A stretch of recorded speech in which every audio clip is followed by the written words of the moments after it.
The 2023-2024 NBA season officially starts today, and in this video, I'm going to give you a complete guide to the season and everything you can expect. For any casual fans out there, or anybody who just hasn't kept up recently, the amount of storylines and things we can expect this year is unlike any season I've seen in a while. Like Damian Lillard finally getting traded after spending his entire career on the Portland Trail Blazers. Dame's loyalty was a big part of his brand for so long, and it felt like he was going to be in Portland for the rest of his career, until he finally requested a trade this offseason and got sent to the Milwaukee Bucks. The duo of Giannis Antetokounmpo and Damian Lillard is about to take over the NBA, and I'd expect them to be the #1 seed in the East this year.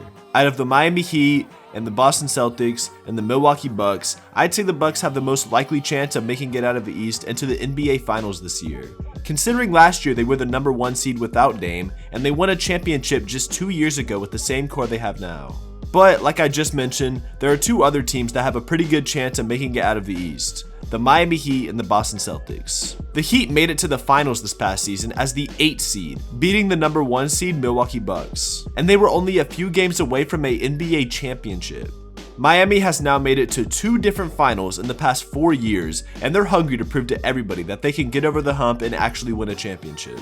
Jimmy Butler is going to want to prove this especially. For his legacy, I'm sure he doesn't want to be known as the all-star who made it to 2 different finals but never won. When Dame requested his trade, everybody expected him to go to the Miami Heat. That was the team he said publicly that he wanted to go to, and to the Blazers front office. So when the news came out that he was traded to Milwaukee of all places, Miami's hopes and dreams of making it to another finals slowly faded away.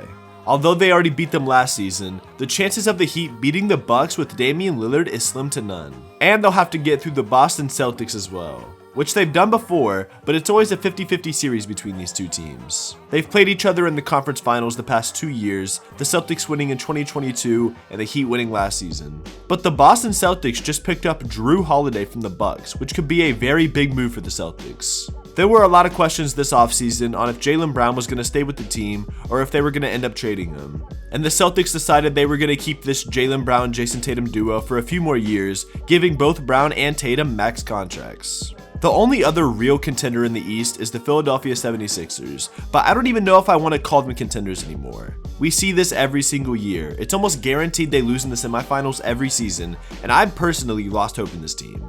Embiid is coming off an MVP season, and they have all the talent in the world to be a championship team, but every time we think it's their year, they find a way to lose, which leaves the Miami Heat, the Boston Celtics, and the Milwaukee Bucks as the 3 real contenders in the East. And the Bucks are the very obvious favorite. The Western Conference is when things get really interesting, the biggest storyline being the most anticipated rookie since LeBron James, Victor Wembanyama. He begins his career with the San Antonio Spurs this year, and based on how well he performed in the preseason, people are very excited to see how he does. I don't think he's going to come out the gate being this top 10 player in the league or anything, but we could be witnessing the beginning of a generational talent. And if you're a Spurs fan, you should be very excited for the next few years. Seeing a center this big with the skill set he has is very rare, but surprisingly, he's not the only center entering the league with this kind of bag. Chet Holmgren is also starting his career with the Oklahoma City Thunder this season, and seeing these 2 rookie centers battle is going to be very entertaining. We already saw this matchup in the preseason, and it was amazing to watch. And I know it may be early to tell, but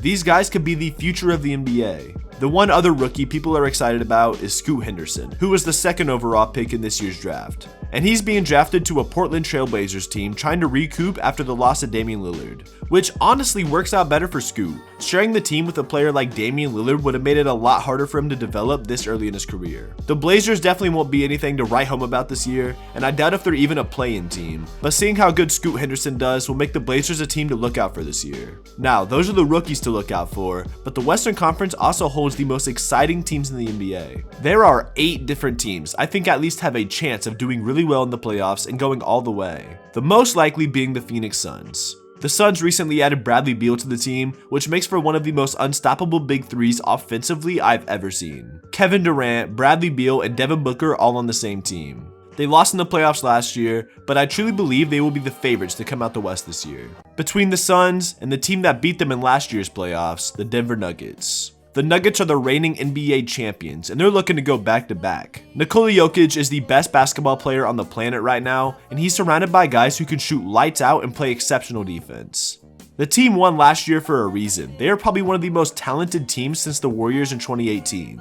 And that sounds crazy at first, but statistically in every way and just the talent they have, there's not much they're bad at. And if you watch these past playoffs, you know exactly what I mean. It seems like they don't miss. Jamal Murray also proved himself last season as truly one of the best point guards in the NBA. And the ceiling is very high for this Nuggets team. Another team that will definitely be a contender in the Western Conference is the Los Angeles Lakers. In my last video, I broke down every reason why the Lakers can be very good this season, but I'll give a brief overview of them now. They still have the trio of LeBron, AD, and Austin Reeves, as well as the free agency signings they made in Gabe Vincent, Taurean Prince, and Christian Wood. They are a very deep team who were talented enough last year to make it all the way to the Western Conference Finals. And LeBron is hungry for that 5th championship, and time is running out for him to win another one. But it will be very difficult to get past the juggernauts of the West, like the Suns and the Nuggets. While we're talking about Los Angeles teams, we'll cover the Lakers' little brother, the Clippers. The Clippers have had potential for years now, and we've been waiting for them to do something for the past 4 years. Since the bubble, it was supposed to be the Battle of LA, and we just never got it. We've had to deal with Kawhi load managing every regular season to save himself for the playoffs, and then he does nothing when the playoffs come around. A team with Paul George and Kawhi Leonard should be a lot more respected, but they basically became the 76ers of the West. The Dallas Mavericks are a very interesting team. They have two of the most offensively talented players ever in Kawhi Leonard and Luka Doncic. With Kyrie and Luka being the two leaders of this team, the chances of them winning, in my opinion, are not high. The rest of the team isn't the greatest, and although they've done okay together so far, I'm not crazy about the Luka and Kyrie duo. They'll be a fun team to watch, but I think the best move for the Mavericks is to pair Luka up with a talented big man. The Memphis Grizzlies are in a very interesting spot going into this season. For the past 2 years, they've been this exciting young team, trash-talking everybody and making Grizzlies games very entertaining to watch. And over the summer, this team completely fell apart. Dillon Brooks will now be on the Houston Rockets, and their best player, Ja Morant, is being suspended until December for off-the-court actions. Just this year, he got caught 2 times on camera holding a gun, and the NBA had no option but to suspend Ja Morant for the beginning of the season. This is going to be detrimental to the Grizzlies' success. Having to completely switch their lineup twice, it'll mess with their team chemistry, and honestly, I'd be surprised if they're anything more than a play-in team.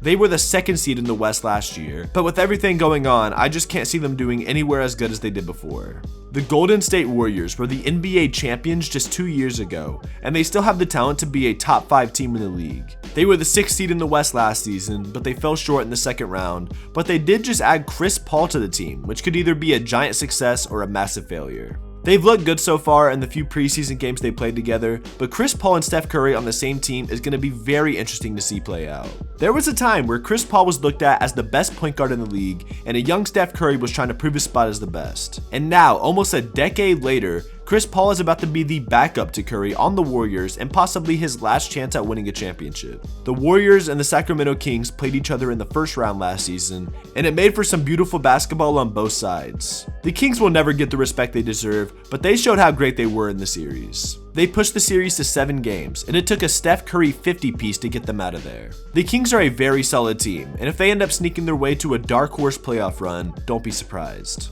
So, those are all the teams that I believe will be contending this year and everything you should know going into this next season. The only thing I left out is the newly implemented in-season tournament, which will be debuting this year, and I will be covering every detail you need to know about that in my next video. So, make sure to subscribe so you don't miss out, but that's all I've got for today. Thank you all for watching, and with that being said, I'm out of here, and I'll see you on the next one.